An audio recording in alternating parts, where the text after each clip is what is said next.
Hi, I'm Weston. I love talking about hockey, and I'm actually here to talk about Game 4 of the Stanley Cup. There will be a Game 5. Montreal wins 3-2 in overtime on a Josh Anderson goal to do the impossible, or at least what we all thought, and force a fifth game back in Tampa Wednesday night. So, what happened? How did we get here, right? Well, there's one person that got us here, and that guy is Carey Price. He was magnificent for the Canadiens tonight. He came to play. And he played very, very well. Didn't have, like, a crazy, he had a 50-save game or something like that. But the shots that he had, I thought he did very well. There were a lot of high-scoring chances for Tampa, especially early on in that overtime, and he just stood on his head, held a minute. I thought he was a great guy, or I thought he played great tonight. But yeah, on to the actual scoring. So, 15:39. Nick Suzuki takes it into the zone, passes back to Cole Caulfield. Caulfield then plays it back to Suzuki, who goes behind the net, plays it in front for Josh Anderson, who puts it past Vasilevsky. 1-0, a little bit late into the first period, but they score first. They take the 1-0 lead, and that was the first time they've led in the Stanley Cup Finals, which is bananas that it took them 4 games to even get a lead. Like, I get not winning to that point. Like, that's not anything new. We see it's rare to get swept. But we see that happen from time to time. But the fact that you weren't even on pace to win a game, or at least even have a lead, is truly awe-inspiring how bad they were playing through the first 3 games, because they got their lunch money taken time and time again. Now, towards the end of the first period, I had it at the 3:53 mark. It was around that point in time. Vasilevsky had the puck behind the net in the trapezoid, and he thought, I'll just play it out. You know, that's what we can do. Now, if you watch Steve Dangle, you would know the immortal words of, if you are a goaltender, tend the goal, because he played it right in front of the net, though, is, wide open, because he wasn't there. And he made a crazy good play to get back and just knock the puck out of the way. It reminded me a lot of the Henrik Lundqvist save. I believe that was even against the Canadiens that happened with. A few years back, I think that was like 2014-ish? Around there, you know the one I'm talking about. Just look up Henrik Lundqvist stick save. It'll be the first thing to pop up. You know what I'm talking about. But it was a really nice play. Like, granted, it was his own fault that it had to be a nice play. But the Canadiens were, like, seconds away, tenths of a second really away from taking a 2-goal lead. And then you don't know how the game turns out. Granted, they still won anyway. But that was almost a horrifying mistake by Vasilevsky early on in the game. Then later on, late in the second period, Petrie has the puck. He tries to play it out of the zone, but Ryan McDonagh with a very nice play to get the puck knocked down. That gets it over to Coleman. He takes a shot on goal, but it's stopped by Price. McDonagh gets it again because he went charging in to try to get the rebound, and he just such a great play by Ryan McDonagh here. Takes the puck, continues moving towards Carey Price's left. He way over pursues McDonagh, and then he can just kind of lazily put it back in front for Gaudreau, who just can absolutely bury it to make it 1-1. Just a fantastic play, right? A lot of people will say, assists don't matter that much. This is a show that the assist is almost more important than the goal, because if he just plays it back immediately for Gaudreau, there's not really a shot there. But he took Carey Price so far out of the play that it would have almost been impossible for Gaudreau not to score. But he does. 1-1. They tie it up in the fading minutes of the second period. We go on to the third. So, about halfway through the third period, the puck is deep in the Lightning zone. Vasilevsky takes it, tries to play it along the boards, but Jake Evans gets it along the boards. He moves around a little bit, passes it over to Alexander Romanov, who goes out to around the blue line, takes a shot, and lasers it in.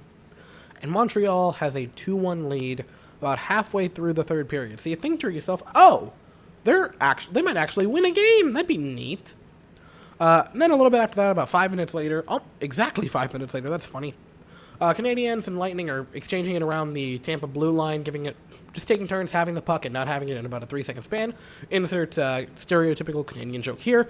Then eventually, Tampa gets it, they head in, it's Joseph and Pat Maroon, and Joseph just passes it on over to Pat Maroon. He bounces it in there past Carey Price, and just like that, it's tied at 2 again.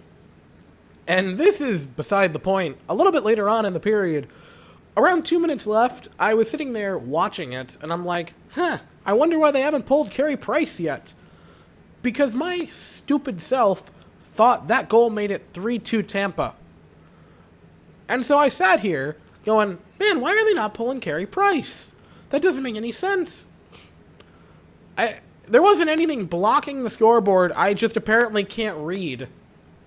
Because I'm sitting here just in complete befuddlement of like, man, this is the final 2 minutes of Game 4. If you lose, you're out. What are you doing here, Sam? What are you doing?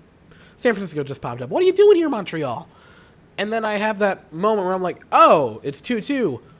And because I'm still an idiot, I go, oh, they took the goal back? Because I still thought it was 2-2. You ever have those moments where you think you're kind of smart, right? You think you're at least knowledgeable about something, and then you have that knowledge just slapped in your face and go, no, you're an idiot. That's what happened there with about 2 minutes left. So, regulation ends, but right before it did, Montreal, I believe it was Shea Weber, the captain, with a nasty high-sticking penalty, and it draws a good bit of blood. And just like that, it is a 4-minute power play for the Tampa Bay Lightning with about a minute left in regulation, but then a 3-minute power play to start overtime, which I thought that's how it ended. I really thought that's how it was going to end. So, overtime starts, the 3-minute power play for Tampa, and they can't convert. Carey Price stood on his head for the first 3 minutes. He was magnificent to start overtime. He's the only reason Montreal got the victory tonight. If you remove Carey Price, I don't know if they win. I don't think they do. Carey Price had an outstanding performance to show that he still has flashes of the 2015 Carey Price that won the Hart and the MVP. He was fantastic tonight. And then shortly after the power play is over for Tampa, 3:57. Anderson makes a nice play along the boards, and he heads into the zone with Cole Caulfield. He is getting held like crazy, just barely gets it past the net with a one-handed pass, again being held like crazy, gets it in front. Cole Caulfield kind of flubs the shot where it just barely, I think it hit a Lightning skate actually. I don't even think it hit Vasilevsky. But Josh Anderson, who came immediately flying back up after he went down, just kind of takes it while falling and yeets it on in past Andre Vasilevsky and just barely gets it in there. Montreal wins. There's going to be a Game 5 Wednesday night, which I did not think there was going to be a Game 5, to be honest with you. And the way Tampa came storming back and the way they had a 3-minute power play to start overtime, I thought that was going to be all she wrote. But to my amazement, Montreal forces Game 5. Obviously the elephant in the room that Josh Anderson had 2 goals tonight, including the game winner in overtime, which was great. Cole Caulfield also had a pair of assists, so that's good. But the real star of the show was Carey Price, 32 of 34. Perfect on the power play, 9 for 9. He is the reason they won tonight, and there is no argument against that. He was magnificent. He shut down Tampa, who for a while there were just peppering on shots. I think after the first period, what was the shot total after the first period? 12-5, but it started out, if I'm not mistaken, I think they had 8 shots before Montreal even had 1. And I think it said there were like 5 scoring chances before they had 1, which is, Price had a vintage night and really is the only reason they stood in this game. He was magnificent, and because of that guy, there's going to be a Game 5, which I'm kind of shocked about. Now, there's also the debate of, did Tampa go as hard as they could have because they kind of wanted to win in front of home fans? And I think that argument has some weight to it.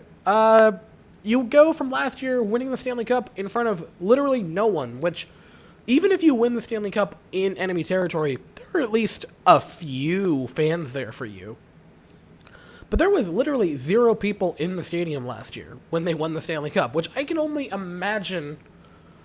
It would suck as much as winning the Stanley Cup could suck, but I would not want to imagine working all my life to do something like get to the National Hockey League, and then get to a team that is the best, and then win the Stanley Cup, and not have anyone there as a fan to celebrate, or any of my family members either. Like, that must have sucked for the Tampa Bay Lightning. And so there's that small part of me of, did they maybe go a little easy on it tonight to bring it back to Tampa? I'm not saying that's the reason, right? I don't think they threw on purpose. I'm saying maybe they went a little bit easy on them. But that is not to take away from the Canadiens' performance tonight. They deserve to win this game through and through. They had a really good night. And they did it. Game 5 Wednesday. I'll be back here for that. So that's all I have to say. Thank you all so very much for watching. I hope you all have an absolutely fantastic day. And go hockey.